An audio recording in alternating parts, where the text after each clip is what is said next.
आज हम महाभारत सीरीज में बात करने वाले हैं शिशुपाल की। शिशुपाल कौन थे? शिशुपाल जो थे वो कृष्ण की बुआ के लड़के थे और उनकी जन्म की कथा के बारे में ऐसा कहा जाता है कि जब वो पैदा हुए थे तब उनके 3 आँखें 3 हाथ इस तरीके से थे। तो उनकी माँ बड़ी परेशान हो गई कि अरे ये ऐसा कैसा बच्चा पैदा हुआ मुझे। और तब ये भविष्यवाणी हुई थी आसमान से कि जो जिसकी किसी एक की गोद में जाकर वो उसके 2 हाथ और 2 आँख हो जाएंगे, और पर जिसकी भी गोद में जाकर ऐसा होगा वही उस शिशुपाल का वध करेगा, वही उसका काल होगा। तो शिशुपाल के बारे में जब ये कहानी हमें उसकी माँ को पता चली तो उसकी माँ ने देखा कि इसका मतलब कि मेरा बच्चा उसी इंसान की वजह से मरेगा जिसकी वजह से वो सामान्य होगा। और अचानक ही वो थोड़ी देर में देखा कि कृष्ण की गोद में आते ही शिशुपाल जो हैं वो नॉर्मल हो गए और उनके 2 आँखें 2 हाथ हो गए।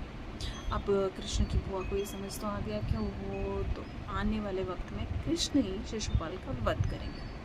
तो अब वो क्या कर सकती थी? तो उन्होंने सिर्फ और सिर्फ, क्योंकि वो कृष्ण की बुआ लगती थी, तो उन्होंने कृष्ण से एक वादा लिया कि तुम प्लीज़ मेरे बेटे के साथ ऐसा मत करना। तो कृष्ण ने कहा कि मैं पूरा वादा तो आपसे ये नहीं कर सकता, पर मैं आपको इतना वादा ज़रूर करता हूँ कि उसकी 100 गलतियों तक उससे कुछ नहीं करूँगा। और कृष्ण की बुआ ने ये सोचा कि मैं मेरे बेटे को 100 गलतियाँ करने ही नहीं दूँगी, और जब वो 100 गलती करेगा ही नहीं तो वो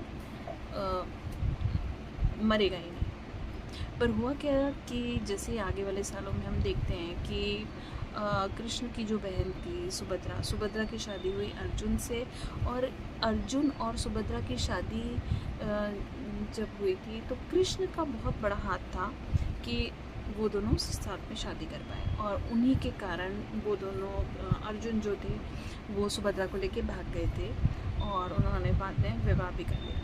और यही बात शिशुपाल दरअसल सुभद्रा से शादी करना चाहते थे।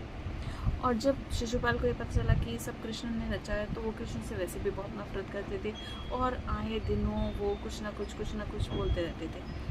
और एक बार ऐसा हुआ कि युधिष्ठिर के राजसूय यज्ञ में उन्होंने बहुत अपनी हदें पार कर दी, और कृष्ण ने जैसे ही उन्होंने 101वीं गलती की, उस महरी सभा में ही कृष्ण ने सबके सामने अपना सुदर्शन चक्र निकाला और उनका वध कर दिया। देखिए, अब कई बार क्या होता है कि हम लोग ये सोचते हैं कि ये सब बातें तो सिर्फ कहने के लिए है, पर जब भी जो